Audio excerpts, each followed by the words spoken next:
चलो बच्चों, आज हम अब देखें। पिछले वीडियो में हमने विसर्जन की थियरी, विसर्जन क्या होता है, उसकी विधि कितनी है, वो सब पढ़ चुके हैं। अब हम विसर्जन के लिए जो इम्पोर्टेंट चीज़ है कि पीढ़ी के विसर्जन के समय संपत्ति और दायित्व के निपटारा हेतु, संपत्ति और दायित्व के निपटारा हेतु हम जो भी खाता बनाते हैं, मतलब संपत्ति और दायित्व का जो भुगतान करते हैं, जो रकम हमें मिलती है, किसको हमने कितनी रकम चुकाई, किस संपत्ति से हमें कितना रकम मिला, वो सबका हिसाब रखने के लिए जो खाता तैयार किया जाता है, निपटारा हेतु जो खाता तैयार किया जाता है, उस खाते को वसूली खाते के रूप में जाना जाता है। जैसा कि हम यहाँ देख सकते हैं, वसूली खाता हमने बनाया है। वसूली खाते के उधार तरफ यदि हम देखें तो संपत्ति का लेखा होता है, जबकि यदि संपत्ति बेची जाए तो वो कहाँ चला जाता है, जमा तरफ। संपत्ति का बिक्री किधर चला जाएगा, तो संपत्ति के वसूली खाता के जमा तरफ। दायित्व जैसा हमें पता है कि दायित्व हमारे लिए जिम्मेदारी होती है, हमें वो चुकाना होता है, यानी हमारे पास से रकम जाती है, इसलिए हम उसको जमा कर रहे हैं। तो जब दायित्व का भुगतान होगा तो हम खर्च कर रहे हैं दायित्व का भुगतान, इसलिए दायित्व का लेखा अगर जमा होगा तो उसका भुगतान कहाँ आ जाएगा, उधार तरफ, यानी अपोजिट। जैसा आप देख सकते हैं कि संपत्ति का लेखा हमने उधार किया तो उसका बिक्री कहाँ किया, जमा। और दायित्व का लेखा अगर हमने जमा किया तो उसका भुगतान कहाँ किया, हमने उधार। ठीक है। उसके बाद यदि रकम बचती है, यदि जमा तरफ रकम कम पड़ती है तो हानि होगा, और उधार तरफ कम पड़ती है तो क्या होगा, लाभ होगा। अब जैसा कि हम इस खाते के आधार पर यदि हम रोजनामचा लिखना चाहें तो खाते पे ही डिपेंड है। सबसे पहला संपत्ति का लेखा, संपत्ति का लेखा। तो ऊपर खाते में यदि हम देखें तो संपत्ति का लेखा किस तरफ है, वसूली खाते के उधार तरफ। संपत्ति का लेखा वसूली खाते के किस तरफ है, तो देखो तो किस तरफ है, उधार तरफ। ठीक है। तो वसूली खाता क्या हो जाएगा हमारा, वसूली खाता उधार, और संपत्ति खाते का, यानी जो संपत्ति होगी उसका हमें क्या करना है, नाम लिखना है। ठीक है। दूसरा यदि हम देखें तो दायित्व का लेखा, तो दायित्व का लेखा यदि देखा जाए तो दायित्व किस तरफ है, दायित्व किस तरफ है, वसूली खाते के जमा तरफ। वसूली खाते के दायित्व किस तरफ है, जमा तरफ। तो वसूली खाते के जमा तरफ यदि दायित्व है तो वसूली खाता जमा हो जाएगा, तो दायित्व क्या होगा हमारा, उधार। यानी वसूली खाते को तो हमें क्या करना है, जमा करना है, यानी दायित्व खाता क्या हो जाएगा, उधार, और वसूली खाता क्या हो जाएगा हमारे लिए, जमा। ठीक है। चलो आगे देखा जाए तो संपत्ति और दायित्व का लेखा कर दिया। अब संपत्ति का क्या करेंगे, विक्रय करेंगे। तो संपत्ति का विक्रय, संपत्ति का विक्रय, जैसा कि आप देख सकते हैं तीसरे नंबर पे क्या है हमारा, संपत्ति का विक्रय। हम इसका रोजनामचा लिखें तो संपत्ति का विक्रय यदि देखा जाए तो किस तरफ है, वसूली खाते के जमा तरफ। तो वसूली खाता क्या हो जाएगा, जमा। परंतु यदि विक्रय करेंगे तो हमारे पास रकम आएगी।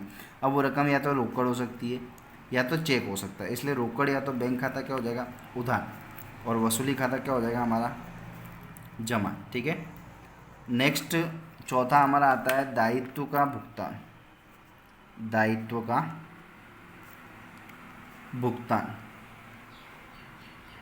तो दायित्व का भुगतान यदि देखा जाए, दायित्व का भुगतान, तो दायित्व के भुगतान में यदि देखा जाए तो वसूली खाता उधार है और रोकड़ बैंक क्या है, जमा। मतलब दायित्व हम चुका रहे तो हमारे पास से पैसा क्या हो रहा है, जा रहा है। जाए तो जमा होता है, इसलिए वसूली खाता हम क्या कर देंगे, उधार, यानी वसूली खाता उधार, रोकड़ और बैंक खाते का। ठीक है। ये हमारा हो गया चौथा एंट्री। अब यदि हम बात करें तो जैसा आप देखते हैं कि लाभ और हानि की रकम रह गई है।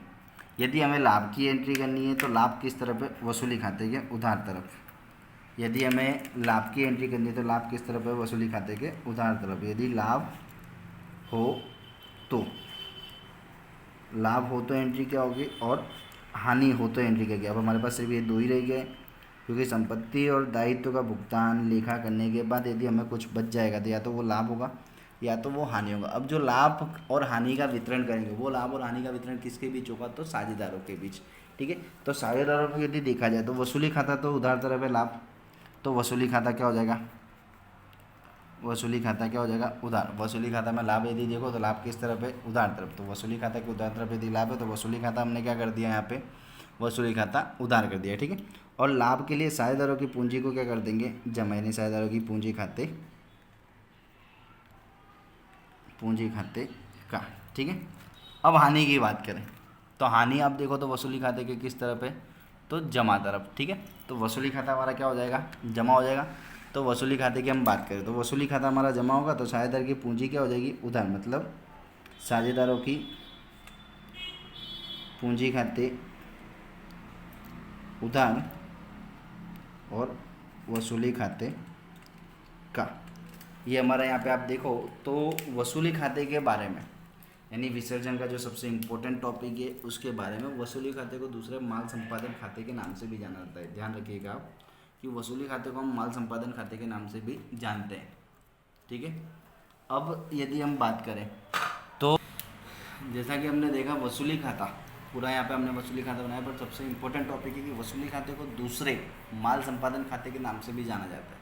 यदि आप देखें तो मैंने अभी जस्ट लिखा है वसूली खाते को किस नाम से जाना जाता है, तो माल संपादन खाते के नाम से। आप यहाँ पूरा वीडियो देख सकते हैं कि वसूली खाते का फॉर्मेट क्या है, रोजनामचा क्या है, और इसी फॉर्मेट के आधार पर हम इस पर टिप्पणी भी लिख सकते हैं कि वसूली खाता किसे कहते हैं। तो संपत्ति और दायित्व का निपटारा हेतु जो खाता तैयार किया जाता है वो हमारा वसूली खाता होता है, जिसके उधार पक्ष में संपत्ति का लेखा, दायित्व का भुगतान और साझेदारों के लाभ का उल्लेख किया जाता है। जबकि वसूली खाते के जमा तरफ दायित्व का लेखा, संपत्ति का उपज और साझेदारों के हानि का लेखा किया जाता है। ठीक है, ये 3 या 4 पॉइंट आप बना के लिख सकते हैं। ठीक है, धन्यवाद। ये चैप्टर आपका यहाँ पे पूरा होता है।